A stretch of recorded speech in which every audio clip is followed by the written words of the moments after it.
Ako po si Miss Winnie at ito ang ating kwento. Mars, ang ganda naman ng damit mo. Okay ba yan? Parang mamahalin ah. Bagay sa'yo, pero mukhang mas bagay sa akin. Mars, wag ka nang humirit. Halos araw-araw mo na lang akong inuuto eh. Tsaka hindi to ukay. Bagong bili to ng asawa ko sa mall. Anong tingin mo sa akin, cheap? Sabi ko na nga ba napapansin kong wala kang kahit na anong bagay na mumurahin. Alam mo minsan, ginusto ko na lang na maging ikaw. Nakukuha mo kasi ang lahat ng bagay na maibigan mo Nakakainggit ka. Nakukuha mo rin naman ang lahat ng gusto mo Kahit nga ayaw kong ibigay sa'yo, nakukuha mo pa rin. Madalas mong ipagpilitan ang mga bagay na ayoko nga mapunta sa pag-aari mo. Kasi ganid ka. Teka, may problema ka ba sa akin? Bakit? Sa tingin mo ba masaya pa ako sa pakikitungo mo sa akin? Pinaplastic mo lang ako, Marlene. Dapat matagal ko na ang ginawa to Ang ipagtabuyan ka. Medyo maanghang kang magsalita sa akin ngayon Yan bang ugali ng mga taong nadadagdagan ng yaman? Hindi ko ipinagmamayabang ang kahit na anong bagay na meron ako. Kaso lang, hindi ko na masikmura ang ugali mo Masyado kang inggitera. Seryoso ka ba? Kung makapagsalita ka, parang may natuklasan kang ginagawa ko Huwag ka nang umastang wala kang alam, Marlene, kasi naiirita na ako sa mga kinikilos mo Paano mo nagagawang magpanggap? Gayong harap-harapan mo na akong niloloko, ha? Teka, wala akong alam sa sinasabi mo. Marahas ko siyang tinulak at diniin sa dingding. Dala ng may katabaan si Marlene, hindi kagad nakagalawang babae. Saglit siyang napatitig sa akin, tsaka kinakabahan na tinangkang tanggalin ang kamay kong sakal ang leeg niya. Bitiwan mo ako! Hayop kang babae ka! Ikaw ang hayop! Ikaw ang manloloko! Akala mo hindi ko alam kung anong ginawa mo? Kinulam mo ako, bruha ka! Dahil sa'yo, nag-away kami ng asawa ko. Dahil sa'yo, muntik nang maubos ang mga naipundar naming kagamitan. At dahil din sa'yo, panandalian akong nawala sa sarili ko. Sige, hindi ko itatanggi ang mga paratang mo. Alam mo kung bakit ko nagawa yon? Dahil masyado ng maraming grasyang dumarating sa'yo. Nakakainggit ka, Mare. Sa sobrang inggit ko, kailangan ko ng bawasan ng meron ka. Hindi ko nagustuhan ang sinabi niya. Dala ng sobrang galit, marahas kong sinampal si Marlene. Tinulak ko siya dahilan para ma-outbalance ang babae. Gustong-gusto ko siyang patayin ng mga sandaling yon. At kung hindi ako nagpigil, baka naging kriminal pa ako. Ako po si Jessie, 35 years old sa kasalukuyan. Ang kwentong ibabahagi ko sa inyo ay nangyari noong 30 years old pa lamang ako, taong 2020. Nagsimula ang lahat ng ito nang kailangan naming mag-asawa ang tulong ni Marlene. Naging kumari ko siya dahil pareho kaming ninang sa binyag ng anak ng kasamahan ko sa trabaho. Mabait naman si Marlene pero bungangera. Ang daming komento sa bawat bagay na nakikita niya. Kaya naman hindi ko maiwasang mairita sa tuwing nagsasalita siya. Kung hindi lang ba namin kailangan maghanap ng bagong matitirhan ng asawa ko, baka matagal ko na siyang hindi pinansin pa. Swerte naman ako na may nairekomenda sa akin si Marlene. Isang luma pero 2 palapag na bahay. Tansya ko ay nasa 70 years old na yon. Sa katunayan, si Marlene din ang naging negosyador namin sa tunay na may-ari ng bahay. Mars, hindi kayo magsisisi dahil tinanggap niyo ang offer ko.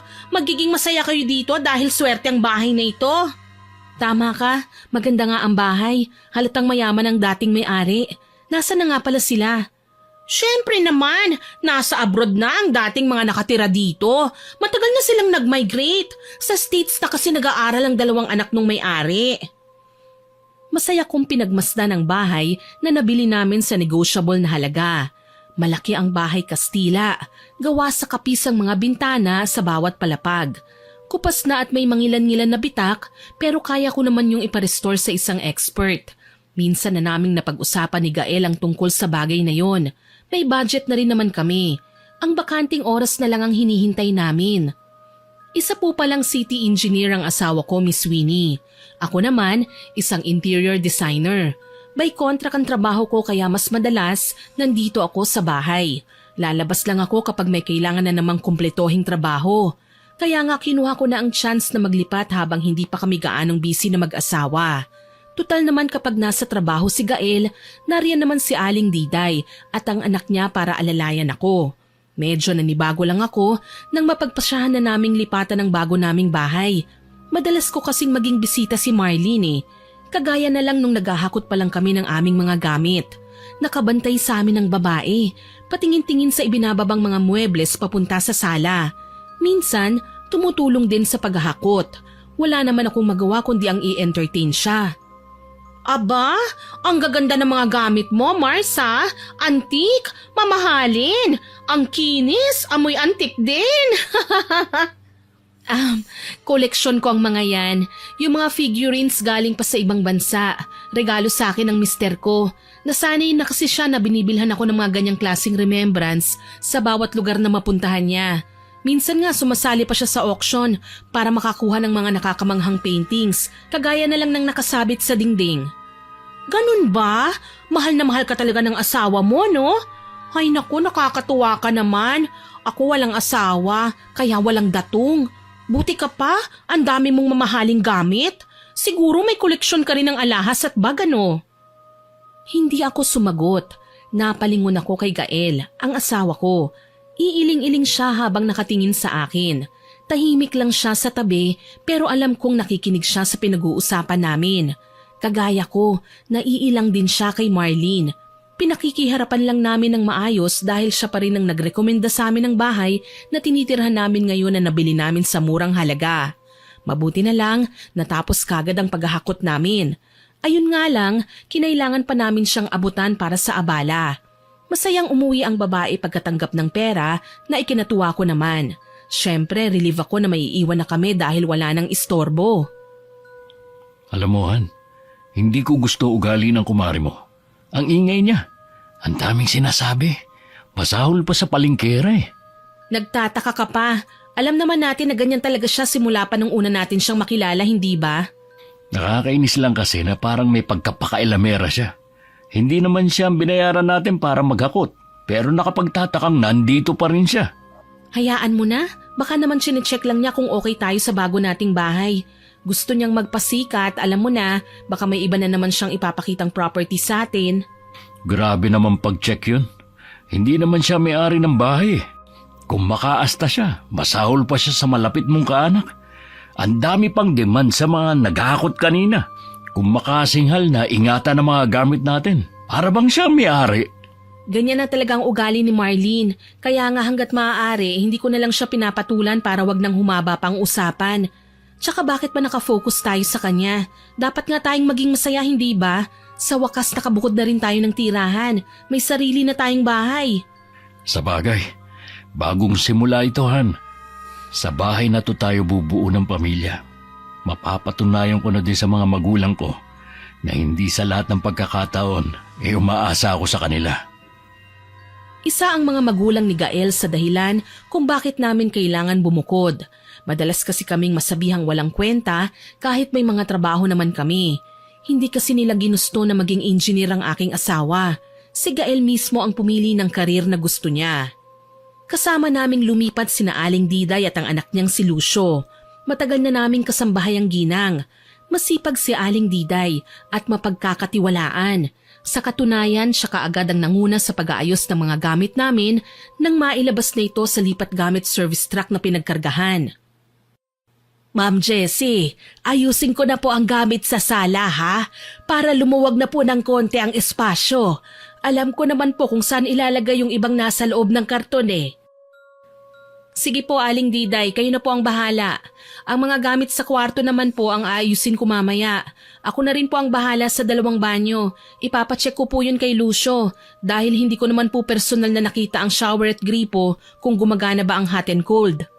Siguraduhin mo na lang yung kwartong hihigan yung mag-asawa, ma'am. Hindi ko po kasi alam kung paano nyo gustong iposisyon ng kaba nyo eh. Ako na po ang bahala sa iba. Kapag may mabibigat na gamit po doon, huwag nyo nang buhatin, tawagin nyo lang si Lucio. Nasa labas lang po siya. Okay po, maraming salamat. Paano ako, Han? Babalik ako sa garahe, ha? Ilalabas ko pa sa mga kahon yung mga tools ko. Sabik na din akong mag-arrange ng mga gamit ko doon eh. Oo naman. Paghahanda na lang din ako ng merienda para sabay na tayong kumain. Tatawagin kita mamaya, ah. Ikaw ang bahala, Han. Nagpatuloy kami sa kanya-kanyang gawain. Inilabas ko ang mga gamit naming mag-asawa at maayos na inilagay sa mga dapat lagyan. May built-in closet na ang kwarto at nilinisan na rin yun, kaya nailagay ko na ang mga nakatupi naming mga damit at saka isinabit sa sabitan ng mga nakahanger. Pasado 9:00 na nang bumaba ako sa kusina para maghanda ng merienda. Okay naman ang buong araw namin. Sigurado ko magiging masaya ang pananatili naming mag-asawa sa bahay na yun. Makalipas ang ilang araw, naging bisita ko ulit si Marlene. Kung ano-anong bagay ulit ang ikinuwento niya sa akin. Tungkol sa mga lugar na napuntahan daw niya, mga masasarap na pagkain na natikman at mga mamahaling kagamitan na nabili niya. Ang nakakairita lang, wala naman siyang maipakita. Ang sadya ni Marlene, isama ako sa pamamasyal. May alam daw siyang store na bagong bukas lang. Gusto ko sanang tanggihan si Marlene dahil nga hindi naman ako sanay sa presensya niya. Kaso lang, malakas ang hatak sa akin ng kaalamang may bago kong mapupuntahang tindahan. Alam mo, Mars, marami akong nakikitang antik sa isang shop sa bayan. Baka gusto mong samahan kita. Sigurado akong marami kang magugustuhan doon. Mura lang at puro exotic items. Talaga ba? Sige, sasama ako sa'yo.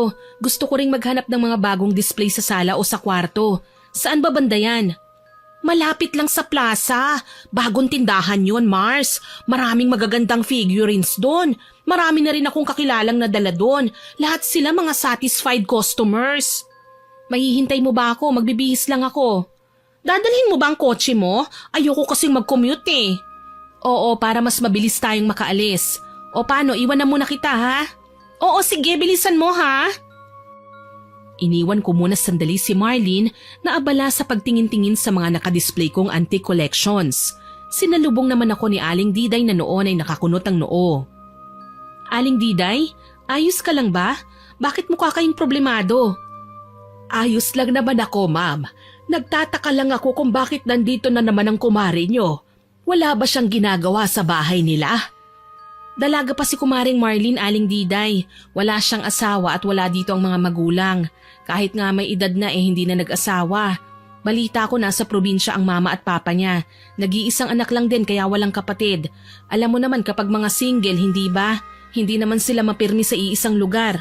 Masaya sila na makapamasyal sa halos araw-araw. Ay kahit na, ma'am. Dumaan naman ako sa pagkadalaga, pero hindi naman nangyari na halos araw-araw ako nambibuisit ng ibang tao. Aba, ang laking abala kaya ng ginagawa niya. Imbis na makapagpahinga kayo dahil nasa trabaho si Sir Gael, siya naman ang manggugulo sa inyo. Hayaan niyo na, Aling Diday. Malay natin may magagandang ang paninda sa antique shop na sinasabi niya. Ikaw talaga, ma'am. Basta mga antigong koleksyon na ang pinag-uusapan interesado na talaga kayo. Para namang hindi niyo ko kakilala, Aling Diday. Alam niyo naman na bukod sa asawa ko, ang koleksyon ng mga makalumang gamit ang nagbibigay ng kasiyahan sa akin. Ay nako, ikaw ang bahala, ma'am. Paano? Mga anong oras kaya kayo uuwi? Maghahanda po ba ako ng hapunan? Magte-take out na lang po ako sa restaurant, Aling Diday. Nasan nga po pala si Lucio? Nasa garden, ma'am. Nililipat ang mga paso na may bulaklak. Sige po. Paano, aalis na po kami? Mag-iingat kayo, ma'am. Umalis na nga kami ni Marlene sakay ng aking kotse. Ilang minuto rin kaming bumiyahe hanggang sa makarating kami sa bayan. Maraming tao sa plaza pero walang sino man ang napapagawi sa antique shop na nakalinya sa butik at bakery.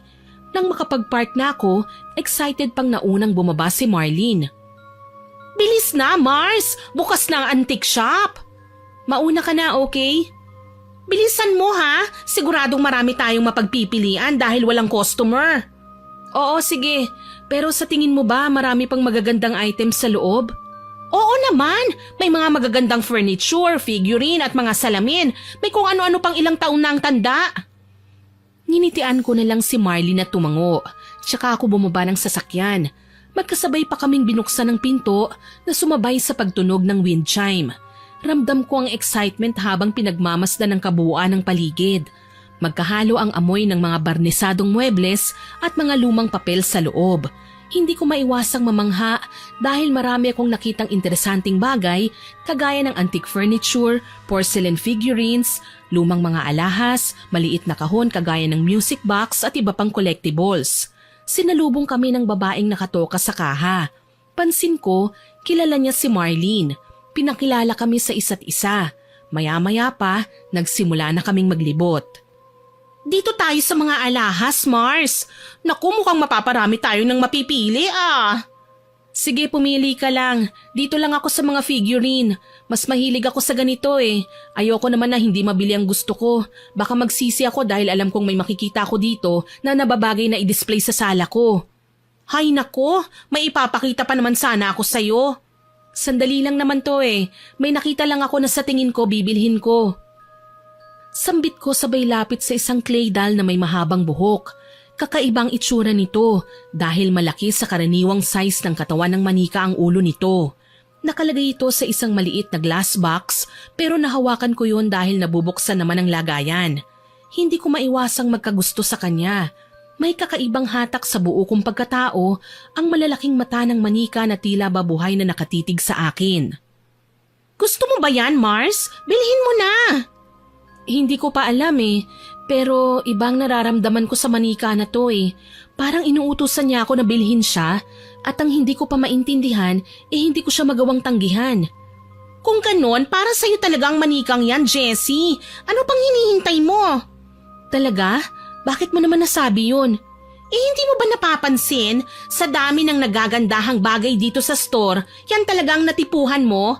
Alam mo ba, ang madalas na sabihin sa akin ng nanay ko noon, kapag papasok ako sa antique shop, hindi ako pipili ng mga gamit na gusto ko, kundi ang gamit mismo ang pipili sa atin. Sinabi rin sa akin yan ng mga kapwa ko kolektor, pero ang isang to kakaiba kaya bibilhin ko na. Uy Mars, pasama na lang pala nitong golden locket na napili ko ha.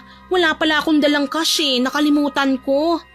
Ikaw ang nag-imbita sa akin tapos wala ka palang dalang pera?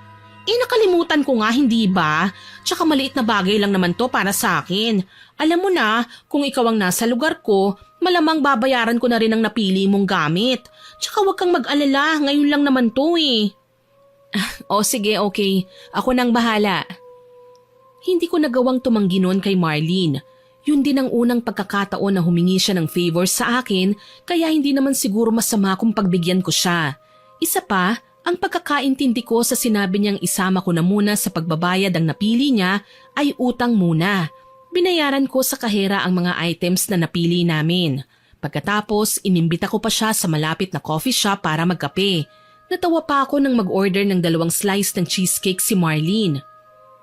Oy Mars, libre muna ha. Wala akong pera Hayaan mo sa susunod ako naman ang manlilibre sa'yo.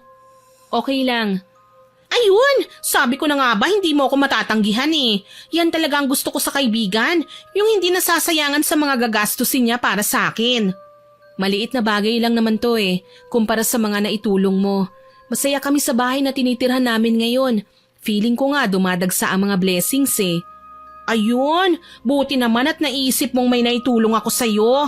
Akala ko talaga, kagaya ng mga nauna kong kaibigan, sinasabi nila na wala akong kwentang tao para sa kanila. Ano yun? Ay naku, wala. Ikaw talaga. Akala mo lang may sinabi ako pero wala talaga. May sinabi ka kaso lang, padulo, hindi malinaw ang narinig ko Ay wala nga Mars, alam mo ang mabuti pa kumain na lang tayo. O sige. Tahimik na lang akong kumain, pero alam kong may iba na akong impression kay Marlene. May kung ano sa pagkatao ko ang nagbibigay na ng banta na wag nang makipaglapit sa kanya. Pagka-uwi ko sa bahay, sinalubong ako ni Gael. Nauna pala siyang dumating sa akin.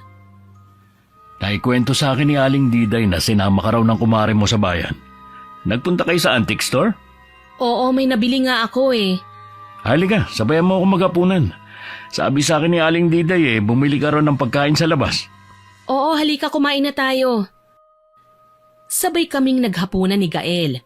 Ibinigay ko kay Aling Diday ang paper bag na may lamang pagkain na binili ko sa isang restaurant. Pinasabay ko na sina Lucio dahil kahit kasambahay at hardinero ko lang sila, itinuturing ko naman silang pamilya. Habang kumakain, ipinakita ko naman kay Gael ang bago kong biniling antigong manika. Tignan mo to no? Maganda ba? Maganda naman pero kakaiba. Ano raw bang history ng manikang yan? Para siyang si Annabelle. Diyos ko, si Annabelle talaga? Grabe ka naman. Well, tungkol sa history niya, hindi ko na naitanong Basta nagustuhan ko lang kaya ako binili. Siguro bagay ito sa may CR. Ma'am, mawalang galang na, pero parang kilala ko na ang manikang yan eh. Sa amin kasi sa probinsya, may nakilala kaming mangkukulam. Gumagawa siya ng mga ganyang manika. Ginagamit niyang instrumento para mangkulam. Totoo po ang sinasabi ni Nanay, Ma'am Jessie. Kilalang mabagsik na mangkukulam ang nagmamay-ari ng mga manikang ganyan. Sa pagkakaalam pa namin, hindi yan pwedeng hawakan ng kahit na sino. Posibleng malipat sa inyo ang sumpa. Ano? Sumpa? Aling Diday, naguguluhan po ako. Ang sumpa ng mangkukulam. Kapag nahawakan mo gamit ng sariling palad ng manikang yan, pwede ka nang utusan ng nagmamay-ari ng manikang yan. Kaya niyang kontrolin ang pag-iisip ng isang tao, labag man sa kalooban ng biktima, pero wala siyang magagawa kundi ang sumunod. Kayo naman, pinakita ko lang ang latest na koleksyon ko. Ang dami niyo ng kababalaghang sinabi. Manika lang to, no? Wala tayong dapat na ikatakot. Hay nako, basta sinabihan na kita, ma'am. Wala namang mawawala kung mag-iingat. Tatandaan ko po, Aling Diday. Kumain na po tayo, lumalamig ng pagkain. Nagpatuloy nga kami sa pagkain. Hindi ko na binanggit pa ang tungkol sa golden locket na pinabayaran sa akin ni Marlene. Tsaka ko na siya sisingilin kapag nagkita kami ulit. Pagkatapos naming maghapunan, dinala ko ang manika sa kwarto imbis na sa may banyo. Baka kasi mapagdiskitahan na naman ni Aling Diday eh. Hindi ko makakalimutang minsan na akong bumili ng figurine na may wangis ng duwende, itinapon ng matanda dahil napagkamalang maligno. Muntikan na akong mapangalngal noon. Nagkakahalaga kasi ng 20,000 ang nasabing figurine. Naupo ako sa kama pagpasok ko sa loob. Masusing sinuri ko ang itsura ng manika. Kakaibang clay na ginamit rito. May tunay na buhok ng tao. Pati ang mga kamay detalyado ang pagkakaukit. Hindi ko nga alam kung tunay bang kuko ang nakadikit sa hulmadong daliri dahil maliliit naman yun at pinong-pino. Gayunpaman, hindi ko na ito pinakialaman pa. Nakangiting pinatong ko sa bedside table ang manika. Ngayon lang kita nakitang titig na titig sa bago mong biling gamit ah. Pasensya na, Hana. Hindi ko lang maiwasang hangaan ng tao sa likod ng manikang yan eh. Ang galing niyang humulma. Halos perpekto. Wala namang antik na pangit, hindi ba? Sa bagay, pero naniniwala ka ba sa sinasabi ni Aling Diday? Alin? Yun tungkol sa sumpa? Oo. Halos lahat yata ng mga lumang gamit. Meron na talagang tinatago. Pero itong manika, wala naman siguro, no? Tignan natin. Loko ka talaga. Tatakutin mo pa ako sa sarili kong mga koleksyon. Madalas na talaga akong asarin ng asawa ko tungkol sa mga bagay na binili ko. Kung hindi multo ang nakatira sa mga aparador, mga engkanto naman ang ipinananakot niya sa akin. Nasasanay na tuloy ako. Hindi naman ako nagpapaapekto. Para sa akin, anumang kababalaghang kasama ng mga antigong kagamitan na nasa posisyon ko, parte na ng nakaraan na bumubuo sa ating kapanahunan. Wala naman akong napansing kakaiba sa manika habang lumilipas ang mga araw. Isang umaga, muli kong naging bisita si Marlene. Kagaya nung una, halos hindi pa rin siya nauubusan ng sasabihin. Tungkol naman sa bagong bukas na mall sa kabilang bayan ang ikinuwento niya sa akin. Naku Mars, kung makakapasyal ka lang sana doon, sigurado ako na matutuwa ka. Ang daming sale. Yung mga presyo ng mamahaling brands ng damit, aba kalahating presyo lang mabibili. Marami din silang bags at sapatos. Okay yan Marsa, makakapili ka ng magagandang damit na gusto mo. Ako lang? Gusto ko rin sana na isama ka, no? Para naman malibang ka. Aba, hindi porke wala ka pang trabaho ngayon magmumukmuk ka na lang dito sa bahay mo. Hindi naman ako nagmumukmuk May ginagawa akong importante. Design para sa magiging bago kong proyekto. O di mas lalong kailangan mong mamasyal para ganado kang magtrabaho. Mars, ganado naman talaga ako magtrabaho. Masaya ako sa ginagawa ko at masaya din ako sa ginagawa ko ha. Nahinto ako sa pagsasalita ng sumipol ang pagkainis ni Marlene. Nagtaka ko dahil pati ang aking paggalaw natigil din. Para akong naistatwa na mata ko na lang ang nagagawang sumunod-sunod sa kanyang pagkilos. Nasa kwarto kami ng mga sandaling yun, kaya nakita ko kung paano niya dinampot ang manikang binili ko sa antique shop tsaka hinaplos ang mahabang buhok nito. Sasama ka naman sa akin Hindi mo ako matatanggihan, Mars. Pinitik niya ang mga daliri niya at muli na naman akong nakagalaw. Gayunpaman, alam kong may nagbago sa akin ng mga sandaling yon. Hindi na nga ako makatanggi sa lahat ng sasabihin niya. Naligo ako at nagbihis, kinuha ang susi at nagpunta sa garahe. Nakasunod sa akin si Marlene na bitbit ang aking manika. Naabutan ko pa nga si Lucio na pinupunasan ng windshield at bahagyang yumuko bilang paggalang sa akin. Ay, aalis po kayo, ma'am? Akala ko po ba may gagawin kayo? Aalis kami, Lucio. Ma'am Jessie? Teka anak, anong nangyayari dito? Binilin po kasi ni Ma'am Jessie kanina na hugasan ng kotse. Hindi ko naman po alam na aalis siya ngayon. Oo nga, ma'am. Akala ko ba may gagawin ka ngayon sa kwarto? Sabi mo wag kang abalahin. Aalis kami, Aling Diday. Gagamitin ko po ang kotse. Pasensya na po kung nagbagong isip ko. Babalik din po kami kagad. Yun lang ang sinabi ko pero parang hirap na hirap akong bigkasin. Tunog robot din ako. Ang totoo kasi niyan, ayoko talagang umalis eh. Hindi ko lang maintindihan kung bakit kailangan iba ang masabi ko kay Aling Diday. Hindi ko makontrol ang sarili ko, lalo na ang lumalabas sa bibig ko. Pilit ng ngiti na lang ang iginawad ko sa dalawang matatapat kong kasambahay at pumasok na sa loob ng kotse. Ay, salamat! Makakasakay na naman ako sa mamahaling sasakyan. Dapat kasi, Jessie, palagi kang umaalis, palagi kang nagsha-shopping. Tsaka kailangan inaambunan mo ko ng grasya, hindi yung sosolohin mo lang. Aba, huwag ka namang swapang ano? Anong ginawa mo sa akin? Sus, wag kang ang OA. Magmaneho ka lang dyan. Naghihintay ng items na 50% discounted sa mall. Oo nga pala, ikaw ang gagastos ng kakainin natin sa restaurant ha? Tapos, ipang-shopping mo rin ako. Walang yaka, Marlene. Anong ginawa mo sa akin? Hay nako, pasalamat ka na nga lang at hinayaan pa kitang magsalita ngayong tayong dalawa lang sa kotse. Alam mo, kahit anong gawin mo, kontrolado na kita. Kaya hindi ka na makakaangal sa kahit na anong hilingin ko sa'yo. Gustuhin ko man na magwala, hindi ko magawa. Para akong nakagapos ng lubid na hindi ko naman makita. Nakita ko pa si Marlene na inihagis sa may garden ng manikang binili ko sa antique shop pero hindi ko man lang siya magawang sawayin.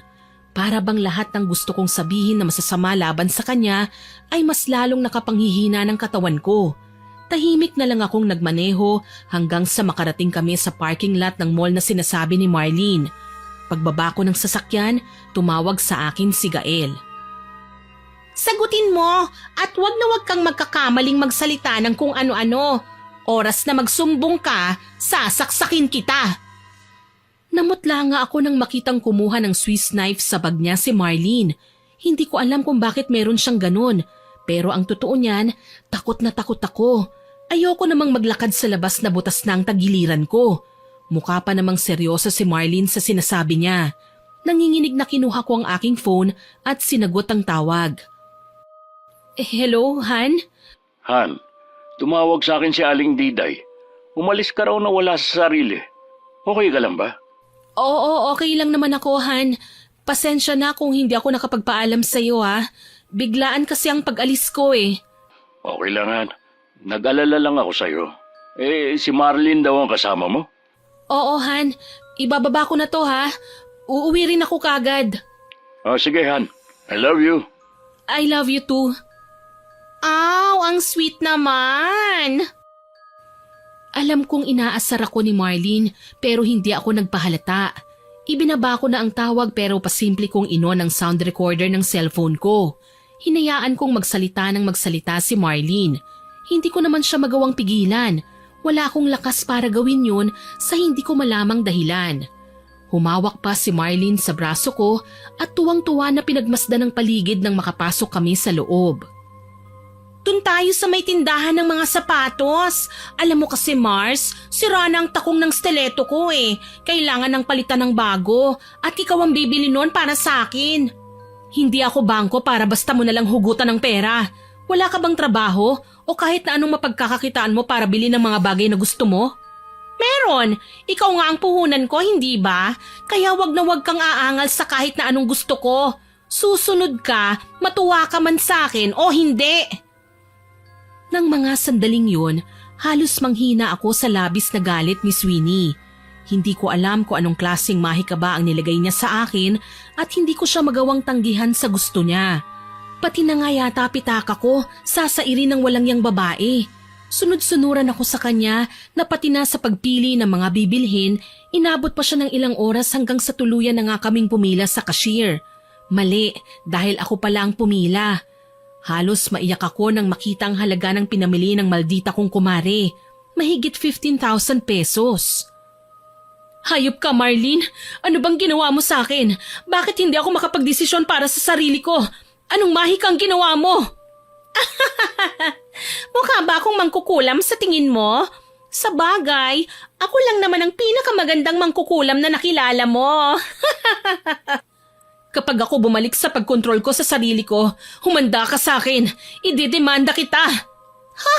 May maniniwala ba sa'yo? Huwag ka nang umasa, Mars! Gigil na nagmatigas akong manatiling nakatayo sa gitna ng maraming tao.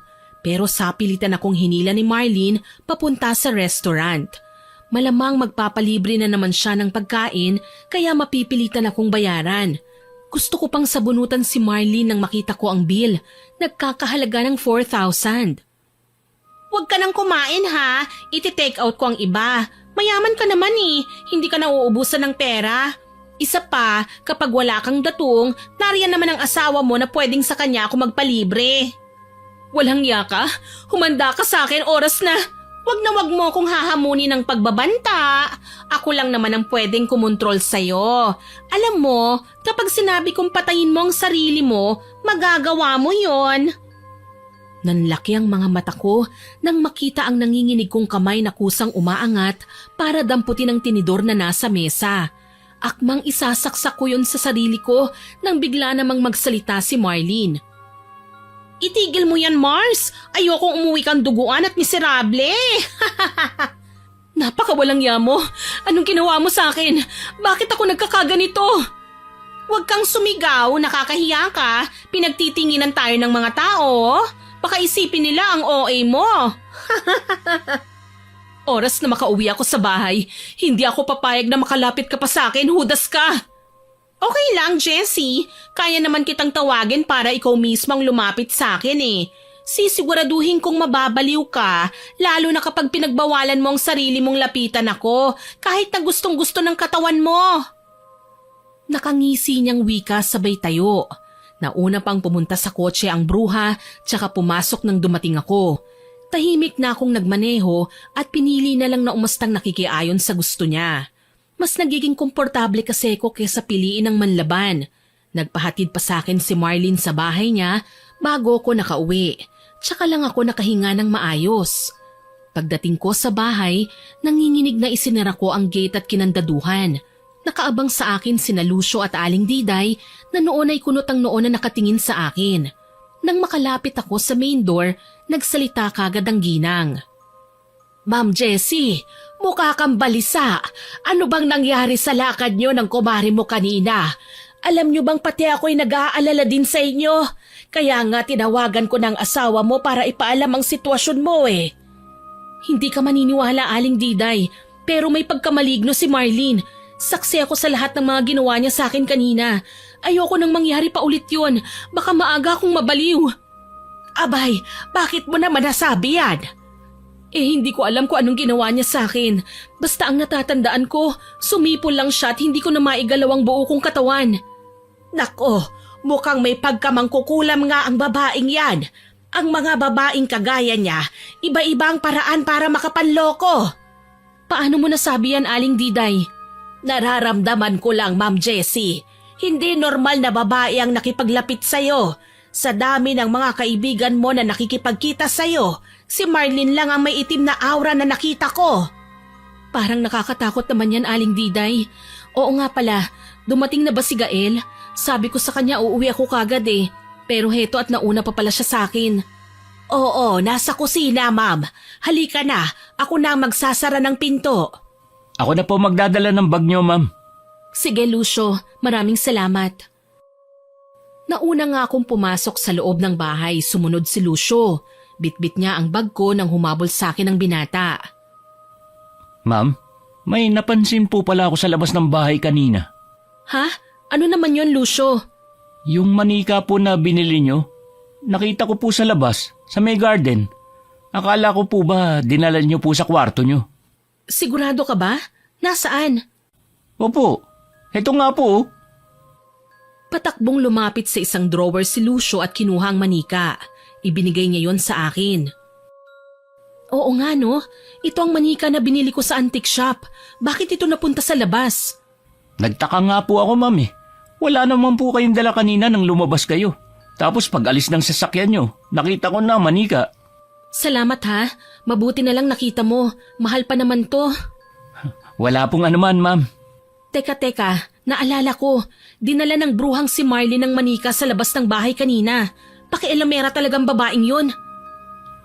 Hello, Han.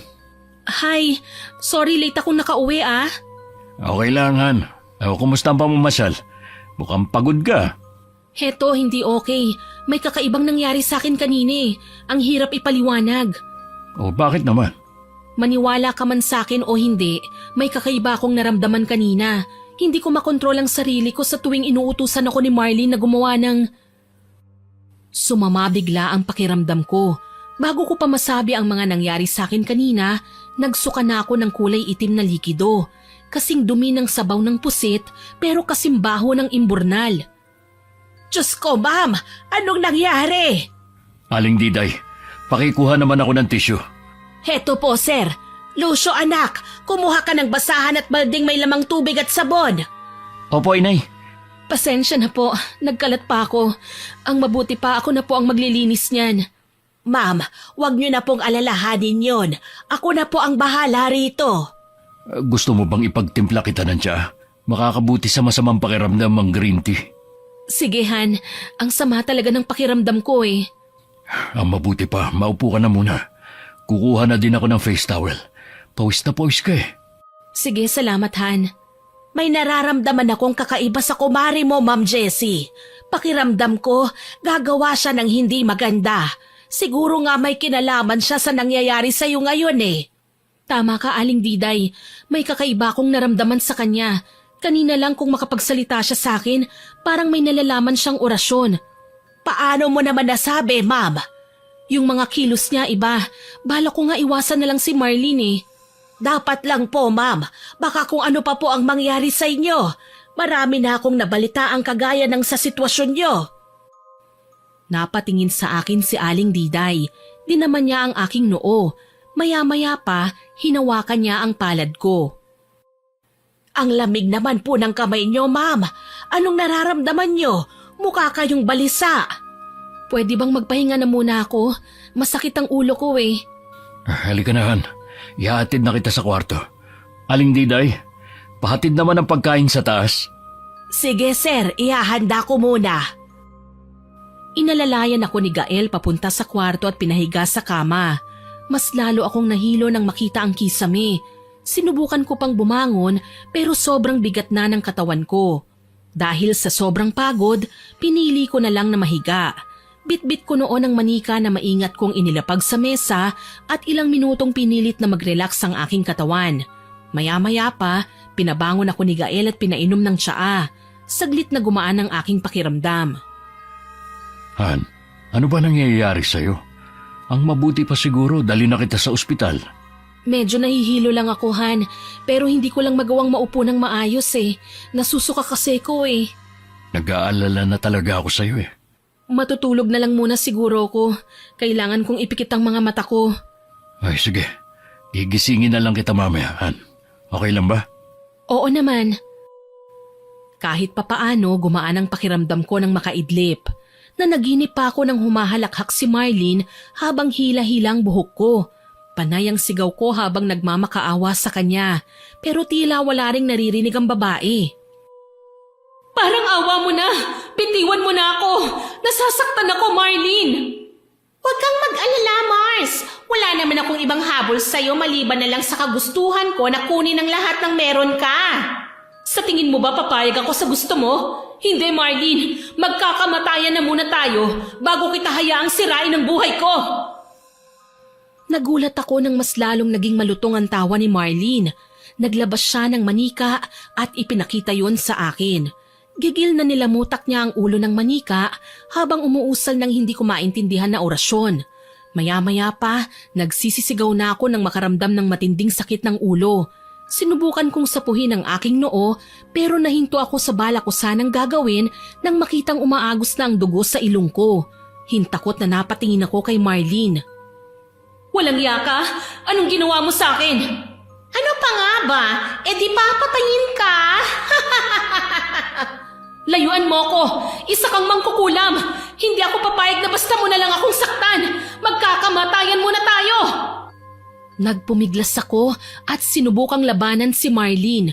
Pinagsisipa ko siya at sinubukang itulak palayo. Pero gayon na lang ang pagkataranta ko nang makitang nanlalaki ang mga mata niya. Itinaas ni Marlene ang kanyang kamay at saka ako sinakal. Bitiwan mo ko! Pasensyahan na tayo, Jessie! Hindi na ako nakapagpigil pa hanggang sa malakas akong sumigaw. Wala na akong pakialam ng mga oras na yun. Ang gusto ko lang makawala sa pagkakahawak sa akin ng traidor kong kumare. Tumili ako ng kay lakas ngunit animoy walang nakakarinig sa akin hanggang sa makaramdam ako ng malakas na yugyog sa aking balikat. Han, gumising ka! Han, binabangungot ka! Anong nangyari? Kakapikit mo lang, pero nag-alala ko na mapansing nagpupumiglas ka sa pagtulog mo. Ano ba nangyari sa'yo?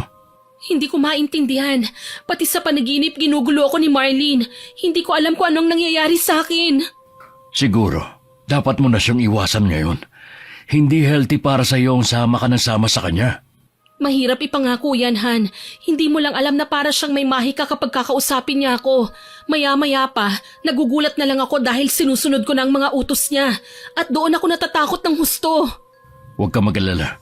Bibilinan ko sina Aling Diday na huwag nang papasukin si Marlene dito sa bahay natin.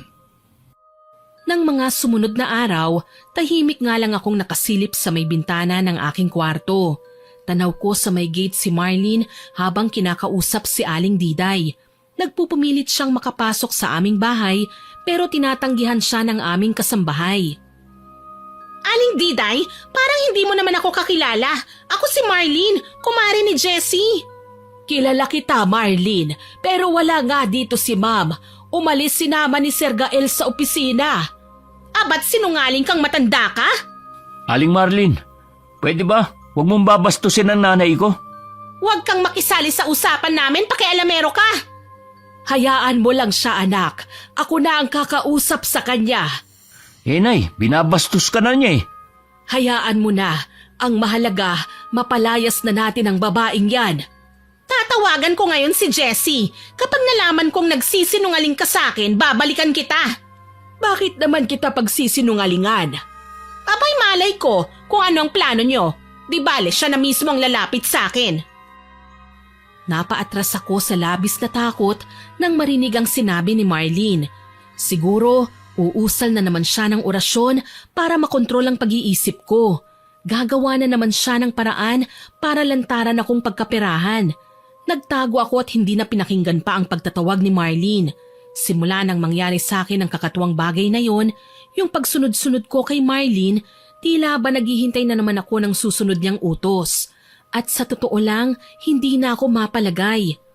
Akala ko nga makakahinga na ako ng maluwag nang makitang umalis na ng harapan ng gate namin si Marlene. Pero naging balisa na ako nang hindi ko siya makita. Nangangati ang mga paa kong sundan ng babae at ibigay ang lahat ng gusto niya. Para bang nakukonsensya ako na pinagtaguan ko si Marlene. Ilang sandali pa nagdesisyon ako, naligo at nagbihis. Pagkababa ko ng hagdan, sinalubong pa ako ni Aling Diday. Ma'am Jessie, saan ka pupunta? Susundan ko po si Gael, Aling Diday. Kayo na po ang bahala sa bahay, ha? Sigurado ka, ma'am? Hindi ba masama ang pakiramdam nyo? Hindi na, Aling Diday. Huwag kang mag-alala. Gusto ko lang malibang at puntahan ang asawa ko. Oo nga pala, pwede ko bang isama si Lucio? Pwede naman po, ma'am. Lucio, anak! Nay, bakit po? Isasama ka raw muna ni Ma'am Jessie. Sige po, ma'am. Bago kayo umalis, ma'am, dalhin nyo na muna ito. Ano po yan? Asin yan, ma'am. Pinablessing namin yan sa pare, pangontra sa lahat ng klasing bati o kulam. Ganun po ba? Sakaling may magtangkang ihipnotismo ka, kumain ka ng asin, ma'am. Manunumbalik ka na kagad sa dati. Hindi ka rin tatabla ng sumpa o kahit na ano. Maraming salamat, Aling Diday. Mag-iingat ka, ma'am. Nag-aalala po ako sa inyo eh. Pero nariyan naman si Lucio, kaya alam ko pong magiging ligtas kayo. Masama ang kutob ko kay Marlene, Aling Diday, pero hindi ako magpapatalo sa kanya. Umalis na kami ng bahay pagkatapos ng pag-uusap namin ni Aling Diday. Buo na ang desisyon ko na pasakayin si Marlene sa pinaplano ko. Bale ang gagawin ko, magpapahipnotismo muna ako sa kanya. Pagpapanggap lang yun dahil kumain na ako ng ilang butil ng asin na binigay sa akin ni Aling Diday. Hindi naman niya hawak ang buong takbo ng isipan ko. Ang kinokontrol lang niya ang kagustuhan niyang perahan ako. Masyado lang akong naging tanga nung una para pagbigyan siya sa lahat ng mga kalokohan niya. Pwede ba akong humingi ng pabor sa'yo, Lucio? Oo naman po, ma'am. Ano po ba yun? Madadaanan natin si Marlene maya-maya. Ayokong makita ka niya. Ibibigay ko ang isa ko pang phone sa'yo. Magtago ka hanggat kaya mo sa backseat. Kailangan kunan mo ko ng video habang may ginagawang kung anong kababalaghan si Marlene. Heto, binigyan ako ni Aling Diday ng pangontra. Pero hindi ko alam kung hanggang kailan ito tatalab. Ang gusto ko lang sana, kunan mo kami ng video na nasa aktong kinokontrol ako ni Marlene. Pagkatapos, san man kami huminto, maghanda ka. Hindi ko ilalak ang kotse at iiwan ko ang susi. Alam kong marunong kang magmaneho, kaya puntahan mo kagad si Gael at ipakita mo ang videos na nakuha mo. May CCTV app sa phone ko. Itong sa dashboard, kunin mo rin at ipakita mo sa asawa ko. Tumawag kayo kagad ng pulis, okay? Ma'am, baka po delikado. Baka kung mapano kayo. Alam kong delikado ang ginagawa natin, pero tama ng isang beses na kinontrol niya ako, Lucio. Wala na akong balak pang maulit pa yon. Minamanipula niya ako sa paraang alam niya, pero makikisabay ako sa paraan na alam ko naman. Basta bilisan mo lang na makarating sa asawa ko, ha? Dala mo bang lisensya mo? Mabuti na lang po talaga at dala ko po, ma'am. Kaya natin to. Kumalma ka lang, okay? Sige po. Habang nagmamaneho, natatanaw ko si Marlene na naglalakad sa gilid ng kalsada. Inihanda ko ang aking cellphone at nag-record na naman. Sa pagkakataong ito, naka-video na ang aking phone. Pero hindi ito napapansin ni Marlene dahil may app sa Play Store kung saan pwede kong mag-download ng app na pang CCTV mode ng cellphone ko. Kailangan ko lang mahuli sa akto ang ginagawa niyang kalokohan para maipakita namin sa otoridad. Kaagad na nagtago si Lucio. Pinagalan ko ang takbo ng kotse na sakto naman na ikinalingon ni Marlene. Kitang-kita ko ang sakim na katuwaan sa kanyang mukha nang makita ko. Aba, Mars! Saan ka pupunta? Pupuntahan ko ang asawa ko. Maaga kasi siyang umalis ng bahay eh. Hindi na kami nakapagkwentuhan kanina. Kabisado ko naman ang oras na bakante siya sa trabaho eh. Kaya nga ngayon ako pupunta sa kanya. Teka, wag ka munang magmadali. Wala na akong makakain eh. Mangdidilihensya muna ako sa'yo. Pasensya na, Marlene. Wala akong maipapautang sa'yo eh. Hindi mo pa nga nababayaran sa akin ang pinabayaran mong lakit sa antique shop eh. Tapos nung isang araw, ang laki ng gastos mo sa mall. Hindi ako nanlilibre ng halos 20,000 dahil hindi naman ako mayaman. Kaya nakalista rin yun sa mga babayaran mo. Aba, hindi pwede. Lalong hindi ako papayag na basta mo nalang pabayaran sa akin ang mga binili mo. At bakit hindi? Labag sa kalooban ko ang ginawa mo ah. Ginamitan mo ako ng kung anong magic para mapasunod mo ko sa gusto mo. Tama ka, at yun ang gagawin ko ngayon sa'yo. Muli, narinig ko ang matinis na sipol ni Marlene. Tila ba tunog ng whistle bomb na hindi naman talaga pumuputok? Maya-maya pa, nagkunwari akong natulala. Kumakabog ang dibdib ko, pero alam kong hindi na niya ako tatablan dahil nga nakakain ako ng asin. Narinig kong umusal siya ng mga katagang banyaga na nanunuot sa aking pandinig. Hindi ka na manunumbalik sa sarili mong katinuan hanggat nandito ako sa iyong tabi. Magiging alipin kita sa utos ng makapangyarihan kong labi. Lahat ng sasabihin ko ay iyong susundin. Hindi lang ito mahika ng dilim, kundi orasyon ng pagiging alipin. At pinitik na naman niya ang kanyang daliri na ikinalingon kong muli sa kanya. Pinakiramdaman ko ang aking sarili habang kumakabog ang dibdib. Nasa tamang katinuan pa naman ako, kaya napanatag ako. Oras na para magkunwari, lalo na nang malapad siyang ngumisi sa akin. Mars, okay na? Aalis na tayo ha? Marami akong kailangan bilhin at ikaw ang magiging sponsor ko ngayon ha? Siya nga pala, ipagbukas mo naman ako ng pinto oh. Napakawalang yamo Marlene, abusada ka. Bakit hindi ko magawang pigilan ang sarili ko? Ano na naman ang ginawa mo sa akin? Talagang sasabunutan kita kapag nakawala ako sa mahika mo. Sambit ko sa kanya pero sa totoo lang, gigil na gigil ako. Kailangan ko lang magtiis para maipakulong ko ang manlolokong babae. Nagkukunwari talaga ako. Kampante ako na hindi lalabas sa pinagtataguan niya si Lucio. Pinagsabihan ko na siya na kahit ano pang makita niya na inakto ko, huwag niyang papansinin. Ang goal namin, makapagsumbong sa mga pulis gamit ang ebidensyang binigay ko sa kanya. Nagmaneho ako hanggang sa makarating kami sa isang sikat na mall sa bayan. Marami ng tao pero sinadya kong magpark sa may harapang bahagi ng entrance para mas mabilis na makaalis si Lucio.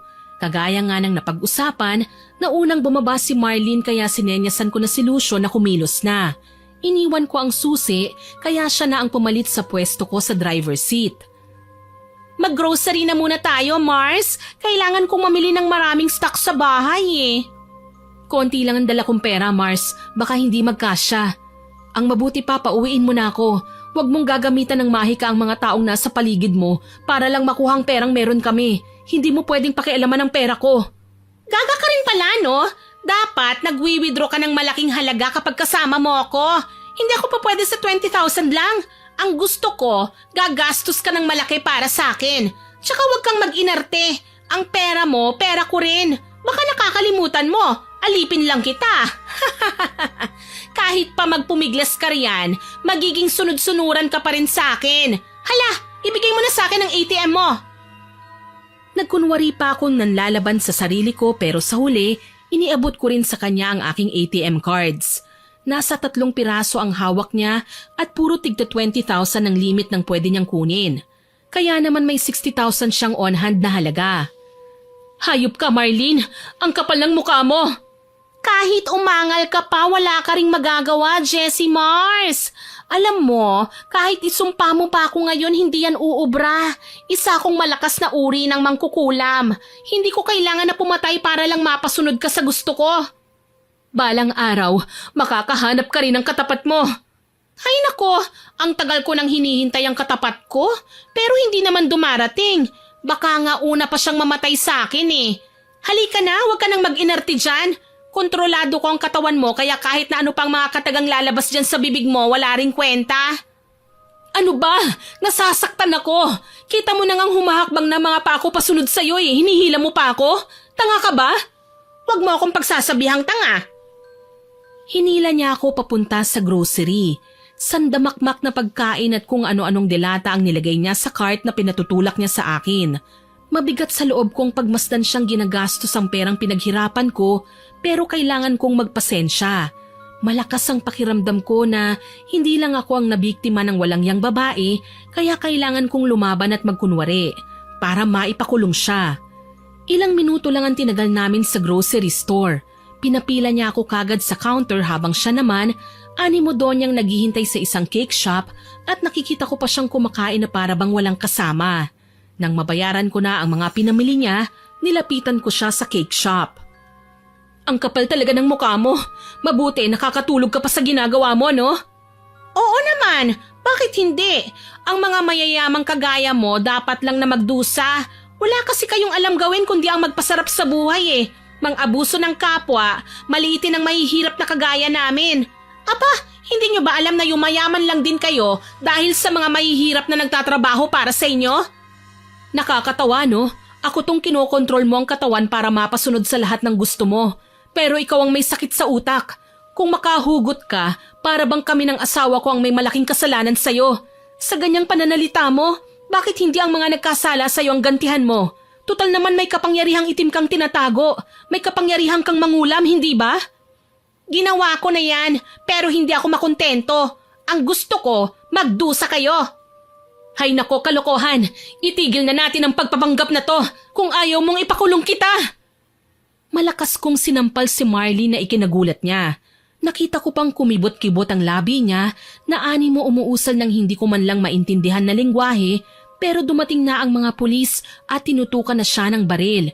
Kinabig naman ako ng kung sino at napaiyak nang makitang si Gael yon. Han, salamat naman at ligtas ka. Mabuti at dumating kayo kaagad. Kanina pa ako naaasar sa babaeng yan eh. Sumugod sa opisina ko si Lucio, dala mga video footage na nakuha niya sa loob ng kotse at sa mismong cellphone mo.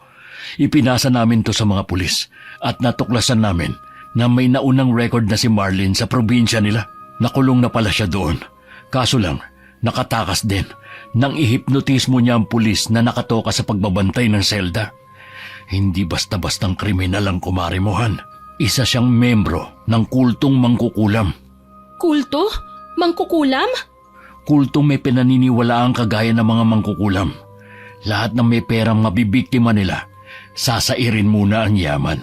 Kapag nangyari yun, mawawala na ang mga biktima sa sariling katinuan hanggang sa maisipan ng magpakamatay.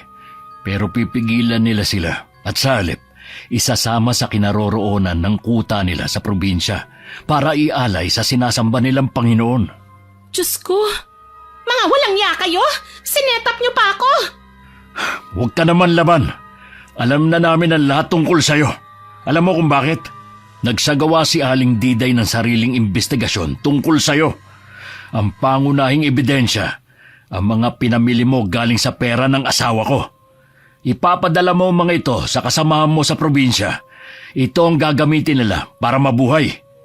Kapag may biktima na kayo, sila ang iaalay nyo para mas mapalago pa ang kapangyarihan na matatanggap nyo. Ha? Sa akala nyo magagawa nyo pang ibalik si Jessie sa normal? Kahit matanggal nyo ang orasyon ng hipnotismo sa katawan niya, malinaw na kaya ko na siyang kontrolin. Tumahimik ka, Marlene. Sayang at kinaibigan pa kita. Wala ka naman palang kwenta. Hindi na nakapalagpas si Marlene nang pusasan siya ng mga pulis.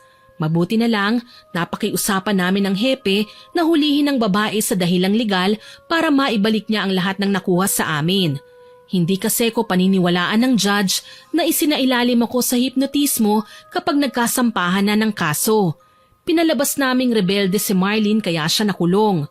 Masama ang ginawa namin, Miss Winnie, pero kami man ay ginawa niya ng katarantaduhan. Dapat lang naman siguro na kumilos din kami para depensahan ang aming mga sarili. Pagka-uwi sa bahay, nag-aalalang sinalubong ako ni Aling Diday. Niyakap niya ako ng mahigpit nang masigurong ligtas ako.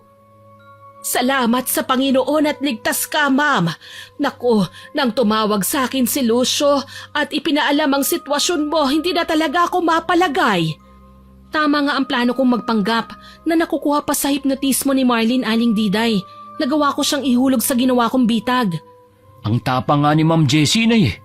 Ang galing pa niyang artista. Napaniwala niya si Marlene na nahipnotismo siya ng babae. Ang mahalaga, ligtas ka, ma'am. Naku, marami na talagang mapang-abusong tao sa komunidad natin. Nagpapanggap pa silang ape. Hayaan na natin. Hindi rin naman makakalabas si Marlene sa kulungan. Yan ang sisiguruhin ko.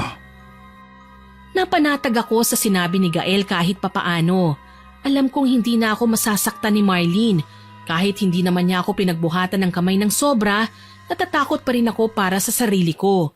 Hindi ko makalimutan ang mga panaginip ko tungkol sa kanya at ang pananakit niya sa akin. Nang gabing yun, hirap akong makatulog.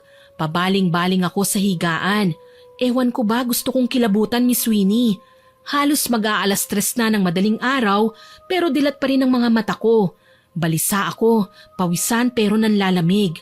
Gusto ko man gisingin ng asawa ko, hindi ko naman magawa. Alam kong pagod siya sa buong araw na pag-aasikaso sa akin, lalo na sa pagpapakulong kay Marlene, kaya alam kong kailangan niya ng pahinga. Dahil hindi talaga ako makatulog, bumangon ako at pinuntahan si Aling Diday. Aling Diday? Aling Diday? Ma'am Jessie, maaga pa ngayon na. Pasensya na po kayo, Aling Diday. Kailangan kitang abalahin. Hindi po kasi ako makatulog eh. Bakit? Ano bang nangyari? Habang nakahiga ko kanina, sumagi sa isipan ko si Marlene. Hindi ako mapakali. Sa tingin ko may ginagawa si Marlene na hindi maganda laban sa inyo, ma'am. Paano niyo naman po nasabi yun, Aling Diday? May kaalaman po ako sa pag-aalbularyo, ma'am. Pwede nating alamin kung ano ang ginagawa niya sa'yo. Napakunot ang noo ko sa kung ano nga bang ibig sabihin ni Aling Diday. Pinapasok niya ako sa kwarto at naglabas ng kahon sa ilalim ng kama. May nakalagay doon na may kakapalan pero itim na libro, mga halamang gamot, langis at kandilang kulay puti. Ano po ang mga ito, Aling Diday? Mga kagamitan ko para sa pagtatawas. Magaling ka pala sa ganyan, Aling Diday? Oho, ma'am. Pero hindi ako mangkukulam. Isa akong mananambal. Paano po niyo ako matutulungan sa ganyan, Aling Diday? Heto, isasagawa natin ang pagtatawas. Pumwesto kami sa sahig at kumuha ng plangganang may tubig. Nagsindi ng kandila si Aling Diday at nagdasal ng taimtim. Ilang sandali pa, dinampot niya ang kandila at pinatak sa tubig na may asin. Unti-unti, may nabubuong imahe sa gitna hanggang sa tuluyan ng matapos ang pag-oorasyon ni Aling Diday. Heto, ma'am, may nabuo ng imahe sa planggana. Isang babae, nasa selda, gumagawa ng orasyon para pampabalisa. Malinaw na malinaw si Marlene nga ang babae. Ibig bang sabihin, kinukulam niya ako?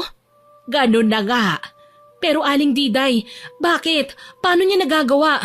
Wala naman akong gamit na nasa kanya eh. Diyan ka nagkakamali, ma'am. May iniwan na gamit si Marlene sa'yo na konektado sa kanya. Yun ang ginagamit niya para makapanakit sa'yo. Hindi ka man makuha sa panghihipnotismo niya. Pwede kanyang isailalim sa mapanirang kulam kung saan marami siyang alam na parusa kung paano ka bibigyan ng karamdaman. Napakasama talaga ng babaeng yan. Talagang sinasagad niyang pasensya ko. Huwag kang mag-alala. Mawawala rin ang pagkabalisa mo. Nagsisimula pa lang ang kulam na nilagay niya sa katawan mo. Kaya magagawa natin niyang tanggalin at ipagapang pabalik sa kanya. Inabutan niya ako ng botelyang may lamang langis. Ito ang ininom ko at bumuti naman kahit papaano ang aking pakiramdam. Pasado 4:00 na ng hapon nang magising ako. Hindi na nila ako inabala sa pagtulog dahil alam naman nila nagising ako buong gabi. Kumusta na ang pakiramdam mo, Han? Nakatulog naman ako ng maayos, Han. Mabuti na lang tinulungan ako ni Aling Diday. Oo nga eh. Bakit naman kasi hindi mo ko ginising? Syempre ayokong gisingin ka. Alam ko naman na pagod ka buong araw eh. Han, nakahanda naman akong samahan ka magpuyat eh. Hayaan mo na, tapos na yon. Ang sa akin lang, gusto ko sanang dalawin si Marlene. May ginawa siya sa akin at hindi ko nagustuhan yon, Han. Kailangan niyang matigil sa ginagawa niya. Alam naman nating hindi siya normal na tao, hindi ba? Paano kapag sinaktan ka na naman niya? Hindi na niya magagawa yon. May pangontra na ako, Han. Hindi na tatalab sa akin ang mga orasyon niya. Sinamahan nga ako ni Gael sa presinto. Ang gusto ko lang sana, makita kung gaano kamiserable ang kalagayan ni Marlene. Ayun nga lang, nagulat kami ni Gael nang malamang wala na doon ang babae.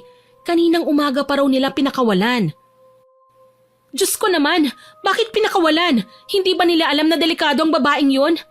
Kakausapin ko si Chief. Dito ka lang muna, okay? Sige, bilisan mo ha? Oo, sige. Umalis saglit si Gael at pumasok sa opisina ng hepe. Ako naman, sumandal sa upuang naroroon sa loob ng presinto. Hindi ko alam kung ano ang nangyari, Miss Winnie. Bigla ko na lang kasing narinig na may tumatawag sa akin. Hindi ko alam kung kanino, hindi malinaw, pero ilang sandali pa, nakikilala ko na ang tinig. Galing kay Marlene. Mars! Halika, puntahan mo ako rito. Nasa tapat lang ako, Mars. Hindi, ayoko. Ayaw mo? O gagamitin ko ang isipan ng asawa mo para siyang lumapit sa akin? Napakawalang ya mo kahit kailan. Talagang gagamit ka pa ng inosenteng tao para sa kagagahan mo? Bakit hindi? Pinakulong mo kaya ako? Kaya wag ka nang umasa na mananatili akong malapit sa'yo. Ang kapal naman ng mukha mong mag-demand ng kung ano sa akin. Ako pa talaga nga aasa na maging malapit ka sa akin? Huwag ka nang magdahilan ng marami. Alam naman natin na natatakot ka sa akin eh. Halika na. Magbabayad ka, Marlene. Sisiguraduhin ko na hindi ka makakagawa pa ng kasamaan laban sa akin. Halos manghina ako sa labis na panlalaban. Tila may hindi nakikitang puwersang pilit akong hinihila palabas ng presinto. Habang pinipigilan ng sarili, hindi ko na namalayang patawid na pala ako sa kalsada. Basta na lang akong napasigaw nang marinig ang malakas na busina mula sa paparating na sasakyan na mabuti na lang ay mabilisang tumigil sa aking harapan. Sinigawan ako ng driver kung magpapakamatay raw ba ako. Mabuti na lang patakbo kong nilapitan ni Gael. Han, anong ginagawa mo? Sorry Han, hindi ko mapigilan ang sarili ko eh. Naririnig ko si Marlene, tinatawag niya ako. Huwag kang makikinig sa kanya, Han. Alam mo namang ginagamit ka lang niya para saktan mo ang sarili mo. Kita mo naman, hindi ba? Munti ka nang masagasaan. Tulungan mo ako, Han. Baka umabot sa puntong saktan na niya ako hanggang sa hindi na ako makapanlaban pa. Ayokong mamatay sa mga kamay niya, Han. Shh! Huwag kang mag-alala. Poprotektahan kita, okay? Hindi ako papayag na saktan ka na lang ng kahit na sino. Maraming salamat, Han. Salamat. Umuwi kami ni Gael sa bahay baon ng pangako ni Hepe na huhulihin nila kagad si Marlene. Hindi na siya pwedeng makalayo pa sa kadahilanan na baka pwede pa siyang makapanakit ng iba. Pagdating sa bahay, sinumbong ko kay Aling Diday ang mga nangyari. Hindi ko alam kung ano po ang gagawin ko, Aling Diday. Natatakot na ako na baka isang araw, magising na lang ako na hindi ko na kayo kilala dahil ang sinusunod ko na lang si Marlene. Ma'am, hindi ko alam kung maniniwala ka, pero nagkaroon ako ng pangitain. Ang manikang binili nyo sa antique shop, ang koneksyon niya sa'yo. Bago mo pa man nabili ang manika, nilagyan niya na ito ng orasyon para makontrol niya ang pag-iisip mo. Ang manika? Oo, ma'am, ang manika. Kung papayag ka, hayaan niyo kung suriin ang manika. Oo naman po, Aling Diday.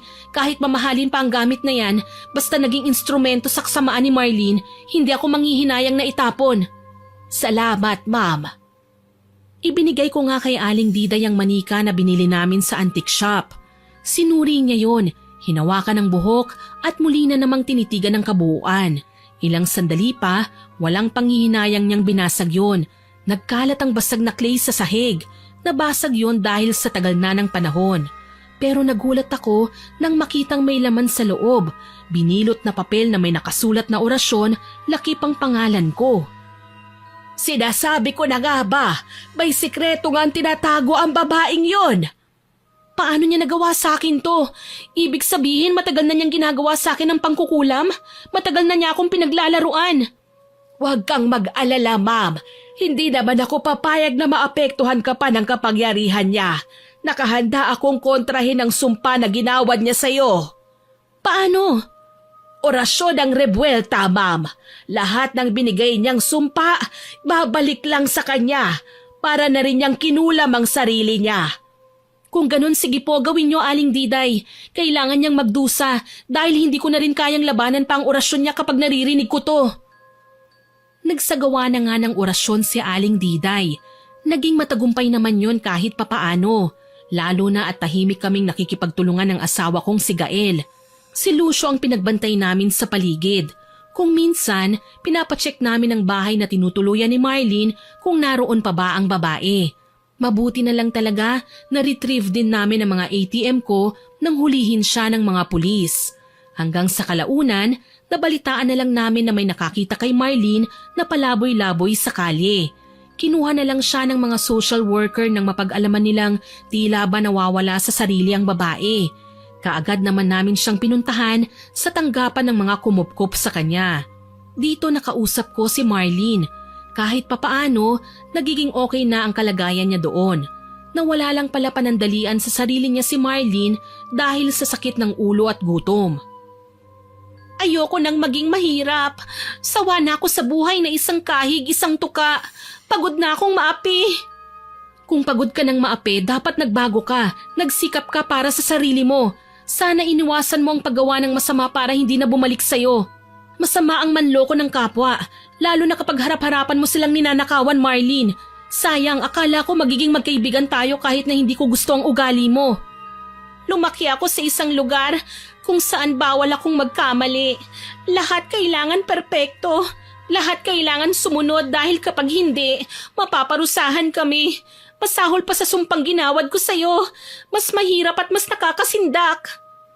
Umamin sa akin si Marlene na inabuso siya ng kanyang mga magulang. Ginawa siyang instrumento para makapanloko ng tao. Umanib pa sa kulto ang ama at ina niya para mas mapalago ang kanilang kapangyarihan.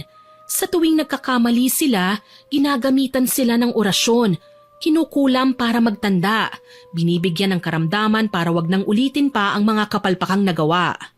Gayunpaman, hindi ko pa rin makita ang punto kung bakit niya kailangan gumawa ng masama laban sa akin. Ang sabi niya, hindi lahat ng perang kinuha niya sa akin ay binigay niya sa kulto. Hinahati niya yon para makapagbagong buhay na siya. Kapag sa tingin ni Marlene ay sapat na ang perang meron siya, pwede na niyang iwanan ng mga magulang niya na walang ibang tingin sa kanya kundi isang instrumentong anak. Ngayon ko lang napagtantong masama ang ginawa ko, Jessie. Lalo na ngayong bumalik sa akin ang panghihipnotismo na ginawa ko sa'yo. Hindi pala nakakatuwa ang utusan ng kung sino ng labag sa kalooban natin. Inutusan akong magpakabaliw, magpakalaboy-laboy sa kalye, magnakaw ng pagkain, mangalkal ng basura. Nahihiya ako, pero hindi ko mapigilan ang sarili ko. Hindi ko alam kung anong sasabihin ko sa'yo ngayon, Marlene. Nawalan ako ng gana na maawa sa'yo eh.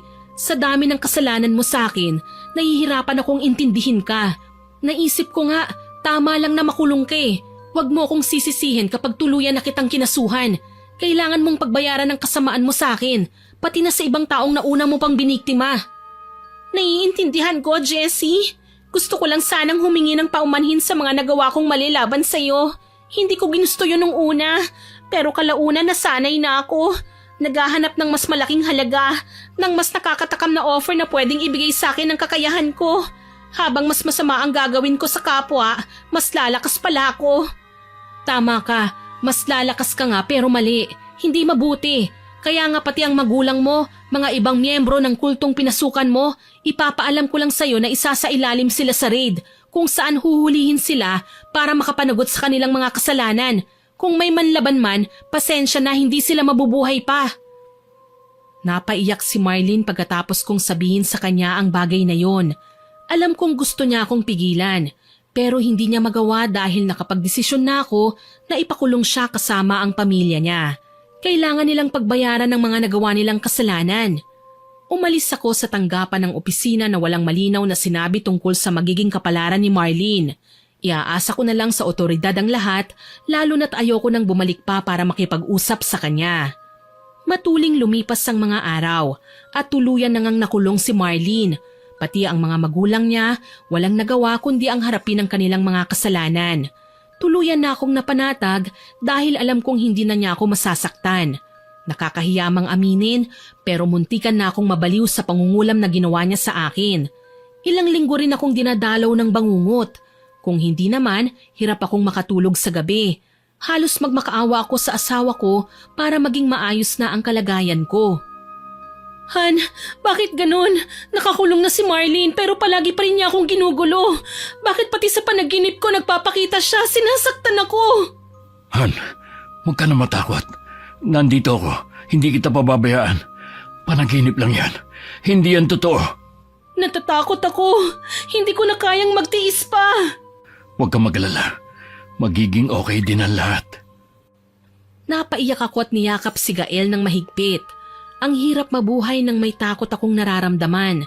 Hindi ko maipaliwanag ang lahat ng nangyayari sa akin. Mabuti na lang, nariyan si Aling Diday para alalayan ako sa mga panahong ganito. Pwede mo ba kaming tulungan, Aling Diday? Aling Diday, palagi na lang nasa panaginip ko si Marlene. Tulungan niyo po ako.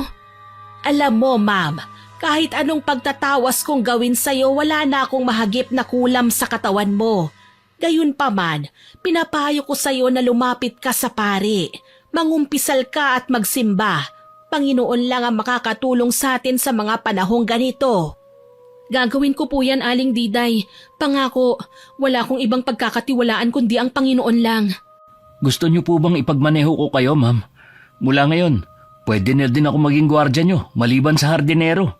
Maraming salamat po sa inyo, ha, Aling Diday. Ang laki po ng tulong na ginawa niyo para sa amin. Bangungot lang yan. Huwag kang papatalo. Kahit papaano, Napakalma ako dahil sa suporta na nakukuha ko sa aking asawa at sa mga taong tinuturing kong pamilya. Ibinigay nila sa akin ang pagmamahal na kailangan ko para mas maging matapang pa sa pagsubok na pinagdaraanan ko. Makalipas ang ilang buwan, tuluyan na nga akong gumaling. Nagawa kong lagpasan ang traumatic stage ng buhay ko, ang nakakatakot na mga bangungot, ang anxiety, depression na naghalo-halo na. Minsan nga, natatakot na akong magtiwala sa tao lalo na sa kawangis ni Marlene. Natatakot na ako. Ayoko na ring mangolekta ng mga manika. Pakiramdam ko anumang oras na makakita ko ng ganon, baka may umutos na naman sa akin sa isipan ko. Alam kong magiging okay ka na, Han. Salamat na lang dahil responsive ka sa therapy mo at pag-maintain ng check-up sa psychologist. Sana dumating ang araw na manumbalik na ang tiwala mo sa mga tao. Hindi naman lahat kagaya ni Marlene. Sisikapin ko, Han. Alam ko magiging okay na rin ako balang araw. Sa ngayon nakakulong pa rin si Marlene. Hindi ko nababanggitin kung saan correctional facility siya nakadetain. Napatawad ko na siya, pero gaya nga ng sinabi ko, ang pagtagal niya sa kulungan ang kapalit ng pagnanais niyang magbago. Sina Lucio at Aling Diday naman kasama pa rin namin sa bahay hanggang ngayon.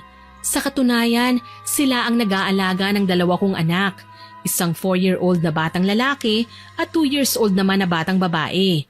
Masaya kami ni Gael at umaasang hindi na magkakaroon pa ng kumaring kasing bagsik ni Marlene. Hanggang dito na lamang po. More power po sa inyong channel at God bless. Sana po ay nagustuhan niyo ang aking ibinahaging kwento. Pero bago ko po tapusin ito, hindi ito makukumpleto ng walang shoutout sa masusugid nating listeners. Shoutout po kay Eric May from Oman, Muscat, kay Glory Grace Sereno, kay Bagsik ni Michelle, kay Nana na nag-wish sa atin na makahatak pa raw tayo ng maraming subscribers. Sana nga po dumami pang subscribers natin at nakikinig sa ating stories. Shoutout din po kay Christina Peru, kay Dudert's Show, kay Raymond Yao, kay Jocelyn Kai, sa Safari Custom Collectibles, kay Ann Pundano, kay Ma'am Milrose Galvez. Hello din po sa mga regular listeners natin na sina Mel Santarita, Arlene Castro Ramos, kay Chef M, Rose Ann Romasanta, Ma'am Tina Dekit, kay Ma'am Cheryl Coronacion, Elma Bufete, kay Lynn Buro, Roberto Crimen, kay Ma'am Myla Abangan, Filipina Palsario, Febe Ranyada, kay Jeline Sapra, kay Ma'am Belen Malbas, kay Arlene Consensino, kay Sherlyn Huntilla, kay Sir George Ativo at sa ate Lisa niya at sa asawa ni ate na si Richard. Happy listening po sa inyong lahat dyan mga listeners kong always present. Love ko po kayong lahat. Shoutout din po kay Julie na laging nakikinig po sa kantin nila, ang Greg and Sel Lutong Bahay Kantin sa Laguna. Happy listening po sa mga customers dyan.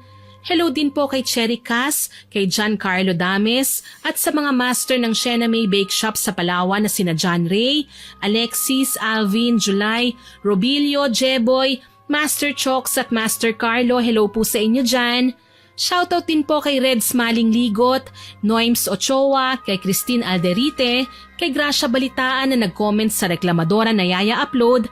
Ang sabi po niya, mahirap magtiwala sa mga taong hindi mo kakilala para mag-alaga ng baby nyo.